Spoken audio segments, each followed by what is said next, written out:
Just in, Trump and Melania show up at military hospital. What happens next is turning heads. President Donald Trump personally awarded a Purple Heart Saturday to an Army sergeant who lost part of his leg in Afghanistan. "When I heard about this and I wanted to do it myself," Trump said during a brief ceremony at Walter Reed National Military Medical Center in Bethesda, MD. Earlier in the day, Trump had tweeted that he was going to Walter Reed. After the ceremony, the President and First Lady Melania Trump visited with veterans at the military facility. The visit lasted about 90 minutes. Sergeant First Class Alvaro Barrientos, who was wounded in Afghanistan on March 17, was accompanied by his wife, Tammy. Barrientos was injured when an Afghan soldier opened fire inside a base in Helmand Province. 3 soldiers were wounded in the attack. Trump gave Barrientos' wife a kiss and then pinned the medal on the sergeant's left shirt collar, later shaking hands with Barrientos. The Purple Heart is awarded to service members who are wounded or killed in action. Many on Twitter praised Trump for making the trip to honor Barrientos. Trump has pledged to support America's service members and veterans during his presidency. "Our veterans have delivered for this nation and now we must deliver for them," Trump said in a February speech. During that address to a joint session of Congress, Trump also singled out Karen Owens, whose husband, Navy SEAL William Ryan Owens, had been killed in a January raid on Yemen that Trump had authorized. "Ryan's legacy is etched into eternity," Trump said then, breaking, analysts notice major activity in North Korea. North Korea might be moving closer to a nuclear weapons test as another major North Korean military holiday approaches, according to analysts and Korean officials. Given the North's recent provocative words and actions and its April 25 People's Army anniversary, there is concern that the North can attempt a provocation at any time, South Korea's acting president, Hwang Kyo-ahn, said Thursday. North Korea marked the anniversary of the birth of North Korean founder Kim Il-sung April 15 with a military parade and followed that a day later with a missile test that has been labeled a failure. Some analysts feared North Korea might use the date for a nuclear test, and based their concerns upon activity at the test site located in Pyongyang. On Friday, analysts Joseph S. Bermudez Jr. and Jack Lee wrote on the monitoring website 38 North that activity had resumed. They said it was unclear whether the latest activity reflected a tactical pause before a coming nuclear test, a prolonged stand down from testing, or normal operations at the site. Regardless, satellite imagery continues to indicate the Pyongyang nuclear test site appears able to conduct a 6th nuclear test at any time once the order is received from Pyongyang, they wrote. On Saturday, North Korea continued to fire hot words at the United States. If the U.S. provokes the DPRK even a bit, its army and people will start a great war of justice for national reunification without hesitation, said state-run media, using the acronym for the Democratic People's Republic of Korea. The U.S. has now gone seriously mad. It is mulling frightening the DPRK and achieving something with nuclear strategic bombers, nuclear carriers, etc. It added. Also on Saturday, reports that a gasoline shortage was impacting drivers in North Korea gave rise to speculation that China, the main source of North Korea's imports, might be tightening supplies as a way to force North Korea to back off its belligerence. President Donald Trump has repeatedly warned North Korea against aggressive actions towards its neighbors. The aircraft carrier the USS Carl Vinson, which had reportedly been ordered to Korea on April 8, is now due to arrive in the Sea of Japan off Korea by the end of April, Vice President Mike Pence said Saturday while on the Australian leg of his Asian tour. For the past 11 years, North Korea has been conducting nuclear tests and missile tests with the announced goal of being able to develop an intercontinental ballistic missile that can carry a nuclear payload and hit targets as far away as the United States mainland. 103,000 entitled Muslims in Michigan just woke up to nasty surprise. We need more patriots to stand up against the Islamification of America. We need to stop the proponents of Sharia law in their tracks. Thankfully, one such patriot is doing just that.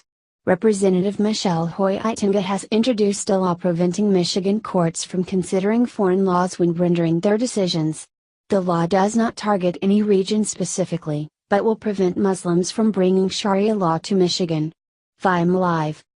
Michigan is at the center of the Sharia invasion of America. Thanks to the ridiculous policies of Barack Obama, the state has opened the floodgate to Muslim occupation. In particular, the city of Dearborn, Michigan has been flooded by Muslims, and is considered the Middle East of America. Representative Michelle Hoytinga introduced the law after police arrested a Muslim doctor in Detroit for committing female genital mutilation. The doctor was Muslim and had her patients drive in from all over Michigan to receive her treatments. The doctor faces a potential life sentence after performing female genital mutilation on dozens of confirmed victims for over a decade. Republican lawmakers are concerned that her lawyers will refer to Sharia law to justify the actions. Unlike the majority of immigrants, Muslims have absolutely no intention of integrating into wider American culture.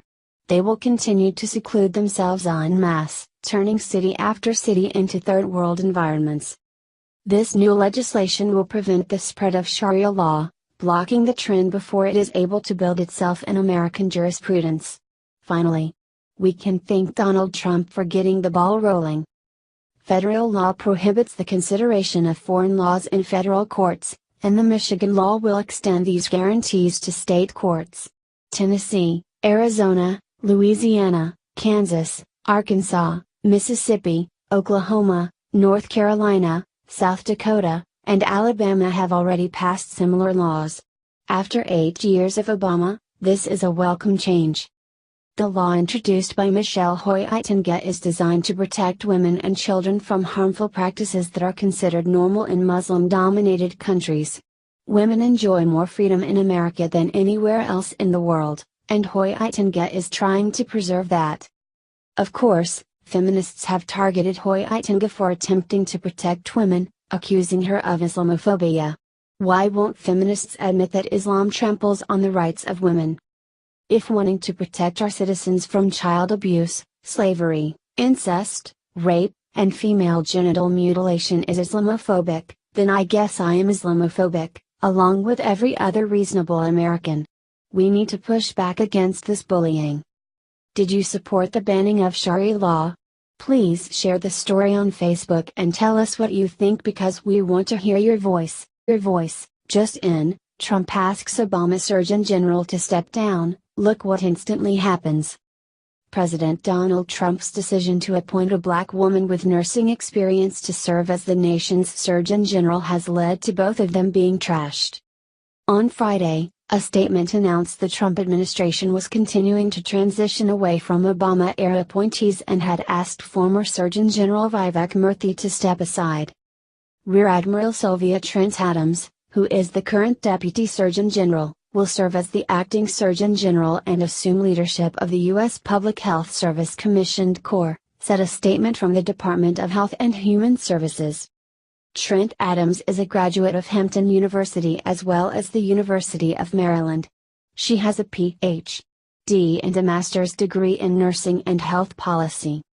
However, when the mainstream media reported the changeover, the academic qualifications of Trent Adams did not make the cut of what seemed important.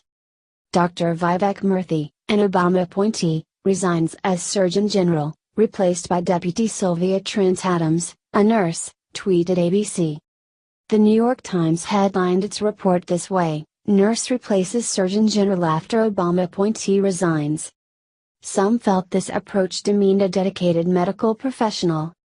Others suggested the real problem might have been that Trump did not behave in the way his critics have portrayed him. Political opponents also attacked the president for dismissing Murthy, who has called gun violence a public health issue. U.S. Surgeons General are not supposed to be fired midterm, said Senator Christopher Murphy, Democrat Connecticut. They have served administrations of both political parties because keeping Americans safe and healthy isn't a partisan issue. The Surgeon General has little actual power, but often uses the post to call attention to what he or she believes to be the nation's top health priorities. Just in, Trump announces his next big plan, One detail is surprising many. President Trump has opted to forego the White House Correspondents' Dinner next Saturday and hold a rally in Pennsylvania instead, he announced Saturday via Twitter. It is unclear why the president is throwing the rally other than to drum up support, and perhaps disrupt the dinner event. On the day he was sworn in, the president filed paperwork with the Federal Election Commission for his 2020 re-election campaign. As a result, he can legally accept donations. According to other documents filed with the commission in April, Trump has already raised $7.1 million for his next run. The vast majority of these donations were small amounts, which suggests Trump is hoping to bolster his grassroots support with the rallies he continues to hold so early in his term. Based on a second tweet the president sent Saturday, it may be that Trump will be celebrating his first big move as president with the rally. By scheduling his Pennsylvania rally for the same time as the WHCA dinner, some of the correspondents may also have to skip the event in order to cover the president. His rally might also occur amid a government shutdown, as the deadline to pass the federal budget is midnight Friday. Trump announced earlier this year he would not attend the event thrown by the White House Correspondents' Association, which doubles as a scholarship benefit for America's foremost journalism students. "I will not be attending the White House Correspondents' Association dinner this year," Trump tweeted in February. "Please wish everyone well and have a great evening." Trump's decision not to attend the event marks a break from tradition. The last president who didn't attend the dinner was Ronald Reagan in 1980.